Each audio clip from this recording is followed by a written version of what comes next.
routiers. Emmanuel Rivalin et Laurent Brocard ont suivi durant 24 heures 2 chauffeurs routiers franc-comtois. Vous allez découvrir que derrière ces hommes qui n'ont pas toujours une bonne image, ils peuvent parfois douter et même s'interroger sur leur profession.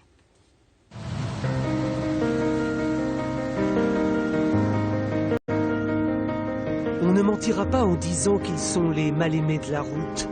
Trop gros, trop lourds, trop nombreux. Mais qui connaît vraiment ces tortues géantes qui se traînent et qui gênent? Les chauffeurs eux-mêmes ne sont pas dupes. Ils savent leur mauvaise réputation, alors parfois sur Internet, ils s'ouvrent et se racontent. Comme Pierre par exemple. Et puis il y en a d'autres comme Cédric, plus discret. Loin de la caricature habituelle du routier sympa mais bruyant. Cédric, Pierre, 2 routiers d'aujourd'hui. 2 vagabonds du goudron avec qui nous embarquons pendant 24 heures.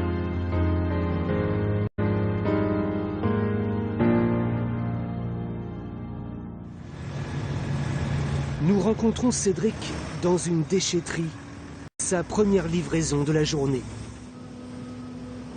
J'ai attendu quasiment 2 heures, donc je suis content, ça va avancer un peu. Je ne suis pas en avance maintenant. C'est très souvent qu'on a pas mal d'attentes, qu'on a un peu la dernière roue du carrosse, parce qu'en gros, s'ils ont besoin de nous, s'ils ont besoin de la marchandise, ils vont nous réceptionner tout de suite.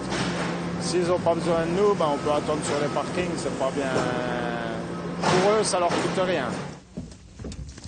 Avec l'essor de l'écologie et du recyclage, les transporteurs ont trouvé un nouveau gisement. Mais cela demande beaucoup de disponibilité. C'est le premier constat. La plupart du temps, le routier ronge son frein. On n'a pas que le fait d'être derrière un volant. On a tout ce qui est chargement, déchargement. On a beaucoup d'attentes. Donc les attentes, c'est même si en gros on fait rien, mais c'est nerveusement, c'est très très fatigant. C'est pas un boulot comme un autre. C'est un travail qui prend énormément de temps. Moi, quand je réfléchis en gros par rapport à mon passé, j'ai l'impression d'avoir passé ma vie au travail. Les routiers ont tous leurs petites habitudes. Comme Pierre, qui se déchausse toujours avant de monter dans son camion pour ne pas salir. Pierre a 49 ans. Lui aussi parcourt près de 140 000 km chaque année. L'intérêt de ce métier, c'est qu'on ne fait jamais la même chose. Toutes les semaines, ça varie. On va un coup en haut, un coup en bas, un coup à droite, un coup à gauche. On n'a pas un petit chef sur le dos toute la journée. Et puis, je pointe pas à midi 12 pour reprendre à 13h14. Pierre transporte des piscines en kit un peu partout en France, les mêmes que sur le camion. Ce jour-là, c'était moins glamour. Dans la remorque, des tonnes de prospectus, des journaux gratuits ramenés de Cambrai, dans le Nord. Ça peut paraître un peu bizarre, ouais, parce que ce papier, il est produit dans des papeteries je ne sais où. Ensuite, il est imprimé dans le Nord.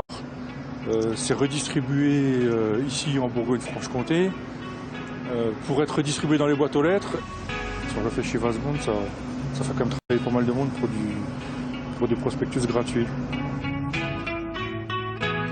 À suivre la météo puis votre édition nationale. Quant à moi, j'aurai le plaisir de vous retrouver demain à midi. D'ici là, belle soirée sur France 3.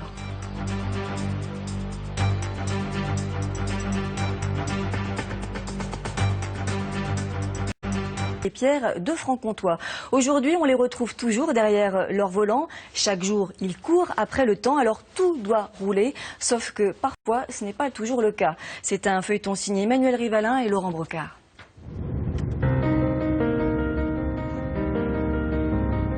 Ils ne se connaissent pas, mais ils font le même métier. Tous les deux surveillent une demi-douzaine de rétroviseurs à la fois. Des routiers qui parlent le plus souvent à leur GPS qu'à leur chef. Prenez la 4e sortie. Nous retrouvons Cédric, près de Dijon, dans une de ces zones industrielles qui changent de visage d'une semaine sur l'autre. Des adresses pas bonnes ou des noms de rues qui n'existent pas ou mal orthographiés. Ça, c'est les joies de la communication. Ce jour-là, il devait charger une matière étrange, noire, légère comme du coton. En fait, c'est fait à partir de pneus qui est broyé. Ensuite, ils en extraient ça. Pour vous dire exactement ce qu'ils vont en faire après, je peux pas vous dire. Mais c'est à partir en fait de pneus recyclés. Ces sacs vont partir de Dijon à destination des Vosges. Cette fois-ci, Cédric n'a pas perdu trop de temps au chargement. Chaque livraison relance un chrono, une course contre la montre. Il y a beaucoup d'entreprises qui fonctionnent aussi à stock zéro, donc en gros, ils font leurs commandes l'après-midi et le lendemain, il faut qu'ils aient leurs marchandises. C'est vrai qu'on a des délais relativement courts. On n'a pas des grandes marges d'erreur, alors que bon, la route, c'est pas une science exacte. Il peut y avoir à tout moment un accident, un bouchon, une crevaison, et on a vite fait de perdre du temps. C'est pas obligatoirement simple à gérer. D'Ivoire, j'ai un pneu à l'avant qui est pas beau du tout. Il y a une espèce de virgule là, de 20 cm de long qui s'est arraché. Le pneu, la hantise du routier. Le temps d'un nouveau chargement, Pierre va devoir trouver une solution. Éclaté à l'arrière encore, bon, c'est pas... Il y a des morceaux de pneu qui dégagent un peu partout, ça m'est déjà arrivé une fois ou deux. Et éclaté à l'avant, grâce à Dieu, ça m'est jamais arrivé encore. Hein. Puis je touche du pneu, j'espère que ça m'arrivera jamais. Non, c'est... Éclater à l'avant, c'est dramatique. La grande majorité des entreprises de transport comptent moins d'une dizaine de salariés qui doivent se débrouiller seuls. Pour Pierre, ce souci du matériel va bien au-delà des pneus. Son camion doit rester beau comme un camion, justement.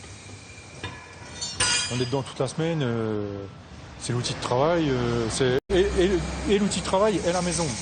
Donc c'est normal qu'on en prenne soin, quoi. Comment ça s'appelle ceux qui passent de camion en camion? On appelle ça un jockey parce qu'il saute d'un cheval sur un autre.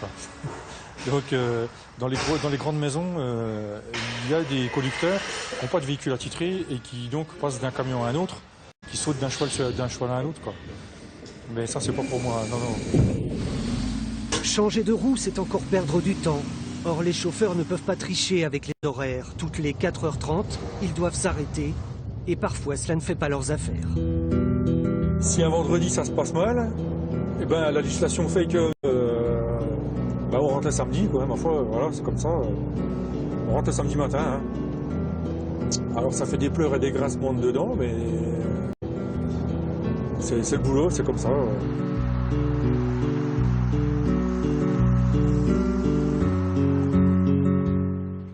C'est la fin de ce journal, mais l'information continue sur France 3. À suivre la météo, puis votre édition nationale. On se revoit demain à midi. Belle soirée sur France 3.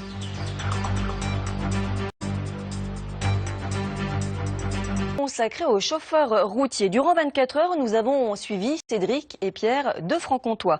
Pour ce troisième volet, vous allez découvrir que pour rompre la monotonie du bitume, l'un d'entre eux a trouvé une parade pour tromper l'ennui. C'est un feuilleton signé Emmanuel Rivalin et Laurent Brocard.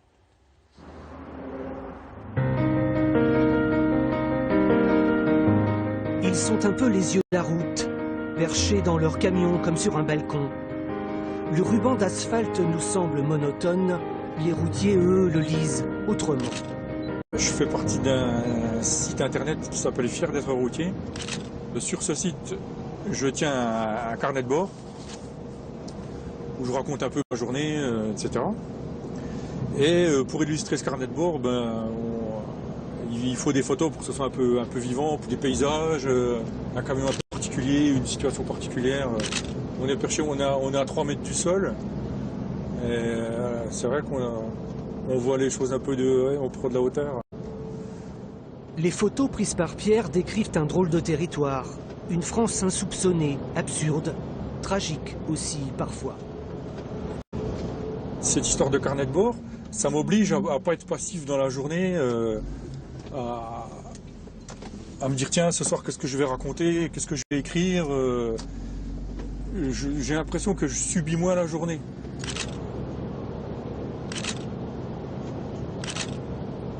D'ailleurs, parfois c'est pas loin, hein, c'est juste au coin de la rue, mais ça n'empêche, on est ailleurs. C'est ça un peu qui donne le piment. À l'heure où les ombres s'allongent sur la route, mieux vaut avoir de bonnes suspensions psychologiques. Les routiers connaissent la solitude du coureur de fond. Loin de la famille, les photos, même les plus drôles, ne peuvent faire oublier cette réalité. Même pour moi, l'éloignement, c'est compliqué. Je pense à eux, mais bon, maintenant, on a des téléphones, on s'appelle, ma gamine, elle me textote, voilà, ils savent que je pense à eux, je sais qu'ils pensent à moi, et puis voilà. Ils m'ont toujours connu comme ça, de toute façon. Il y a la vie avec papa le week-end, la vie sans papa la semaine, et puis voilà. Après, c'est égoïste parce que c'est mon choix, c'est pas le leur, évidemment. Donc j'ai le beau rôle, je m'en vais le lundi matin, allez, salut, hein, puis bonne semaine à vous, hein, puis débrouillez-vous avec les problèmes de la maison, et voilà. Ça roule à peu près comme ça, quoi. Ça roule à peu près. On va prier pour qu'il fasse à manger. La nuit commence à tomber. La fringale du routier n'est pas une légende. Parking polo, ouais, gratuit. Cédric cherche un restaurant pour passer la nuit. Sur le parking, d'autres routiers sont déjà là. Ouais. Super. En général, moi, je vais à table, je mange, je retourne au camion. Le cheval, il reconnaît l'écurie, là, donc il roule tout seul, là. Non, ça sent l'écurie, là, donc non, je ne fais plus avoir. Hein. Je sais grosso modo où je vais échouer le soir. Je combine à peu près. Après, je connais pas tout non plus, il faut pas faire le malin. Mais c'est rare que je me fasse avoir, hein, franchement.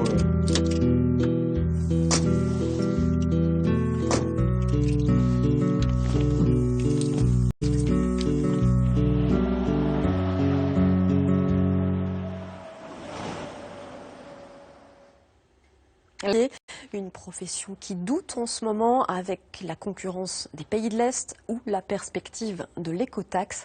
Carnet de route signé Emmanuel Rivalin, Laurent Brocard et Marie Bachung.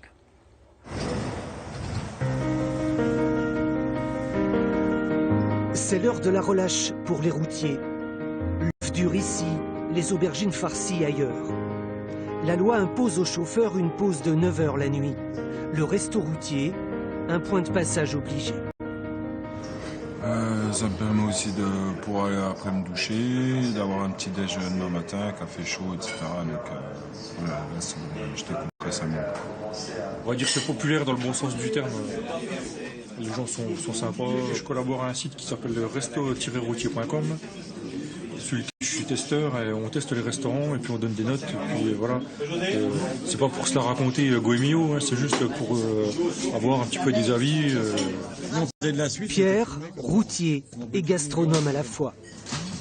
Au même moment, à 300 km de là, Cédric prépare sa nuit, ou plutôt sa couchette. C'est vraiment une habitude. Ça fait des années que je dors dans un camion, donc après, la couchette, tout seul, il n'y a pas de problème. Hein. Au niveau du silence et tout, il peut y avoir du bruit autour de moi, ça ne m'empêche pas de dormir. Hein. Après, c'est une chance. 6 heures, le lendemain matin. Cédric est prêt pour le départ. En général, ouais, on aime bien commencer tôt, parce que c'est le matin en général qu'on fait le plus de travail, qu'on avance le plus. Pour Cédric, le réveil est amer dès les premiers kilomètres. Sur la route, un nouveau mobilier vient d'apparaître. L'écotaxe, là, je pense que c'est une goutte d'eau qui risque de faire déborder le vase. Pour moi, c'est une taxe déguisée, c'est tout ce que c'est. Déjà, au niveau de l'autoroute, ils aimeraient bien nous mettre souvent sur l'autoroute pour gêner moins la circulation sur les nationales. Ça, en quelque sorte, un peu tuer le transport, quoi. Quand on commence à monter dans des routes comme ça, on se demande ce qui va nous attendre. Ouais. Cédric arrive dans les Vosges pour livrer ses sacs de pneus recyclés. C'est un centre équestre qui va utiliser cette matière, idéale semble-t-il, pour l'amorti des sabots des chevaux. De son côté, Pierre finit de livrer ses palettes de prospectus. L'écotaxe, la hausse du gasoil, il en entend parler tous les jours. Tout comme la concurrence de plus en plus vive des routiers des pays de l'Est, payés jusqu'à 5 fois moins cher. Avec les primes, Pierre gagne 2000 € par mois et croit toujours dans son métier. Il n'y a pas que le salaire non plus. Hein. Il y a, tout ça, c'est un compromis entre le salaire, la qualité du matériel, la qualité du boulot, la qualité des rapports avec l'encadrement. Il faut essayer de trouver le bon compromis. Là, je touche du bois, c'est à peu près parfait. Et comme disait Laetitia Bonaparte, pour vous, qu'est-ce que ça dure ? L'an dernier, le transport routier en France a perdu 5000 emplois. 5000 chauffeurs, comme Pierre et Cédric. Et demain à 11h30, notre émission de débat La Voix libre sera consacrée à l'écotaxe. Le thème vous interpelle. Vous pouvez dès maintenant poser vos questions à nos invités sur la page internet de l'émission. Restez avec nous, le 19-20 continue dans un instant avec